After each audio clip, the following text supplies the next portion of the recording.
ई ना चला हम देखा वीडियो चालू बा हम बोली था आधा जनी वहां से बनो तो आधा जनी यहाँ बाटू लेके करे कैमरा में के आए के ना सबके कैमरा में सबका आई बहुत जरूरी बा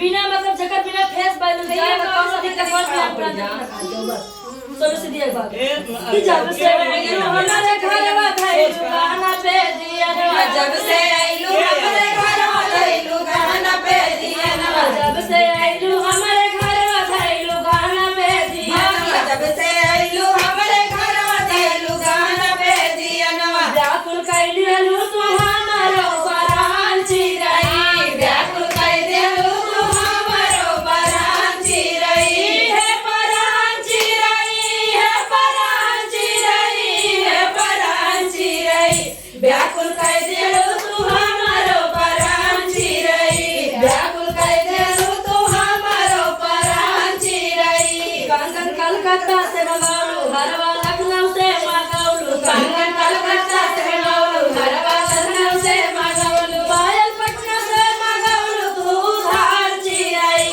पायल पटना से मंगाऊलू तू धार चिरई व्याकुल कइलू दिया तू हमार चिरई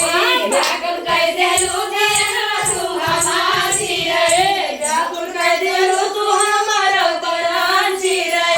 व्याकुल कइलू तू हमारो परान चिरई सुन के नारी के बचनिया जर के राजा के बदनिया सुन के नारी के बचनिया जर के राजा के बदनिया तन की राखा तू जवनिया के सुधार चिरई तन की राखा तू जवनिया के सुधार चिरई तन की राखा तू जवनिया के सुधार चिरई तन की राखा तू जवनिया के सुधार चिरई है सुधार चिरई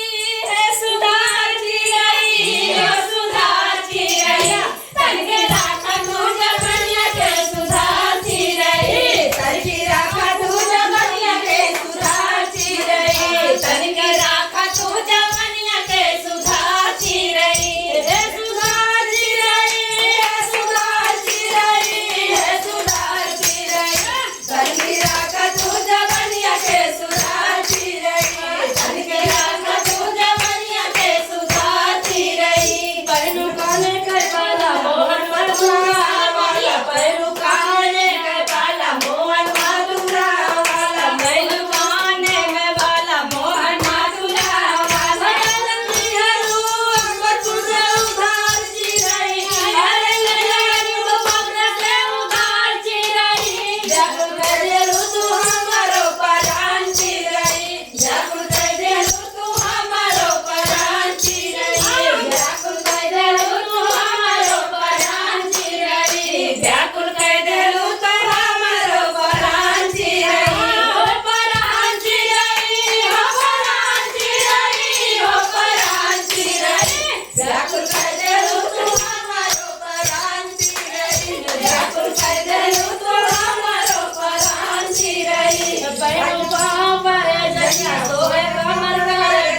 पैनु पाँव पाए जनिया सोहे कमर कर जनिया गाना गाए द्रौपद के सोनार चिरई गाना गाए द्रौपद के सोनार चिरई व्याकुल कइलू तू हमारो परान चिरई व्याकुल कइलू तू हमारो परान चिरई व्याकुल कइलू तू हमारो परान चिरई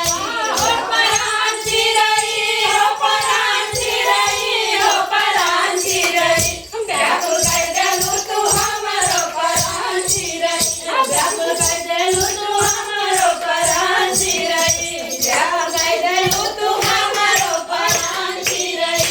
हे परान चिरई हो परान चिरई हो परान चिरई व्याकुल कइलू तू हमारे परान चिरई